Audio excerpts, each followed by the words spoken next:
जब दुनिया की बिसात पर मोहरे हिलते हैं तब राजा खामोशी से चाल चलता है।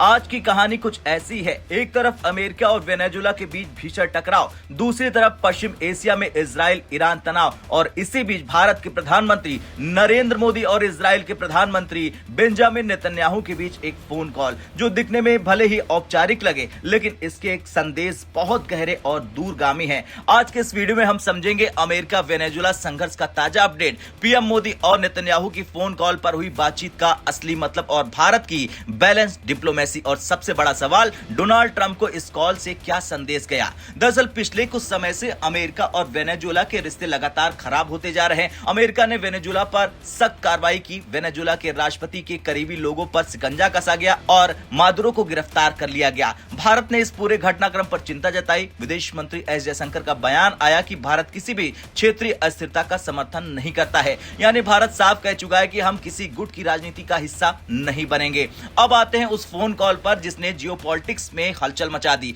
प्रधानमंत्री मोदी ने खुद सोशल मीडिया पर लिखा, अपने प्रिय मित्र प्रधानमंत्री बेंजामिन नेतन्याहू से बात कर उन्हें और इजराइल की जनता को नव वर्ष की शुभकामनाएं देकर प्रसन्नता हुई। हमने आने वाले वर्ष में भारत इजराइल रणनीतिक साझेदारी को और मजबूत करने और क्षेत्रीय स्थिति और आतंकवाद से लड़ने पर विचार विमर्श किया। ये सिर्फ हैप्पी न्यू ईयर कॉल नहीं थी, ये कॉल 3 बड़े संकेत देती है। पहला, रणनीतिक साझेदारी, दूसरा, क्षेत्रीय स्थिति और तीसरा, आतंकवाद के खिलाफ साझा संकल्प। जब प्रधानमंत्री जैसे नेता क्षेत्रीय स्थिति कहते हैं तो इसका मतलब है सिर्फ एक देश नहीं, इसमें शामिल है इजराइल ईरान तनाव, पश्चिम एशिया की अस्थिरता और अब अमेरिका वेनेजुला टकराव। यानी भारत हर फ्रंट पर स्थिति को मॉनिटर कर रहा है। भारत की सबसे बड़ी ताकत यही है कि इजराइल के साथ मजबूत रिश्ते रखे जाएं, ईरान के साथ संवाद किया जाए, रूस यूक्रेन में शांति की अपील की जाए और अमेरिका से रणनीतिक साझेदारी। यही कारण है कि इजराइल ईरान संघर्ष में भी भारत ने किसी एक पक्ष का समर्थन नहीं किया, बल्कि शांति और संवाद की बात कही। अब नेतन्याहू का भारत दौरा पहले से तय था, लेकिन युद्ध की वजह से रद्द हो गया। लेकिन अब संकेत यह है कि इस साल वो भारत आ सकते हैं। याद रखिए, नरेंद्र मोदी इजराइल जाने वाले पहले भारतीय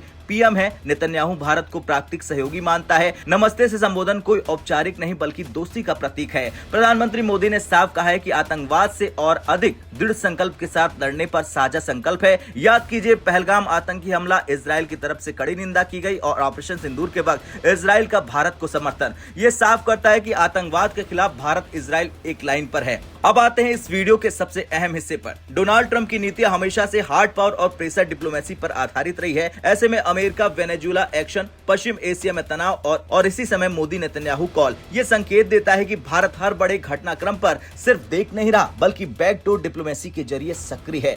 यह भी संभव है कि अगर अमेरिका मोदी से सीधे बात नहीं करता तो नेतन्याहू जैसे करीबी सहयोगी के जरिए संदेश पहुंचाया जाए। मतलब साफ है, भारत को नजरअंदाज कर कोई ग्लोबल फैसला नहीं लिया जा सकता है। आधिकारिक बयान में नाम नहीं लिया गया, लेकिन जियोपॉलिटिक्स में सब कुछ लिखा नहीं जाता है, समझा जाता है। वेनेजुला संकट, अमेरिका की कार्रवाई और ग्लोबल एनर्जी सप्लाई, इन सब पर चर्चा होना लगभग तय माना जा रहा है। खैर, कुल मिलाकर आज जब पूरी दुनिया जियोपॉलिटिक्स की आग में झुलस रही है, भारत संतुलन बना रहा है, संवाद को प्राथमिकता दे रहा और अपनी भूमिका को ग्लोबल पावर ब्रेकर के रूप में स्थापित कर रहा है। मोदी नेतन्याहू की ये फोन कॉल सिर्फ दो नेताओं के बीच की बातचीत नहीं बल्कि दुनिया के लिए एक बड़ा रणनीतिक संदेश है। अब मैं आपसे सवाल पूछता हूं, क्या ये कॉल अमेरिका के लिए चेतावनी थी? क्या भारत अब जियोपॉलिटिक्स में और बड़ी भूमिका निभाने वाला है? हाँ या ना में कमेंट कर जरूर बताएं।